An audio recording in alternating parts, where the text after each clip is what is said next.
हे माझं रयतेचं राज्य आहे, हा. तुम्हाला हे मी तुमच्या ह्या नाही. गोष्टी मान्य नाही करणार मी. करणार नाही. आणि आता मग मिर्झा राजे चाल खेळतात. मिर्झा राजे बोलतात ओके ठीक आहे, मी औरंगजेबासोबत मी बोलणं करतो, हम्म. मी जास्तीत जास्त एक गोष्ट करू शकतो, तुमच्या मुलाला आमचं बोलतं मनसबदार बनवावं लागेल, म्हणजे शंभूराजांना हा. मनसबदार बनवायला लागेल. आणि 8 वर्षाच्या शंभूराजांना मनसबदार बनवावं लागतं नाईलाजाने छत्रपती शिवाजी महाराजांना. ओ. आणि ही झाली त्यांची तिसरी चाल. आता ह्यातला जो मी प्रसंग सांगतो तेव्हा डोळ्यासमोर उभा करतो हा. मी, हा प्रसंग नीट ऐकतो. तर ललित वाङ्मय आणि कथा कादंबऱ्यांमधला हा प्रसंग आहे.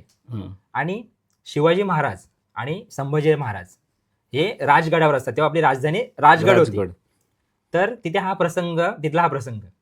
तर शिवाजी महाराज शंभूराजांना बोलतात की शंभू बाळ, उद्या तुम्ही मिर्झा राजांच्या छावणीमध्ये जाणार, पण तुम्ही आजीचा जेव्हा आशीर्वाद घ्याल तुमच्या, ते तुमच्या डोळ्यात पाणी नाही आलं पाहिजे.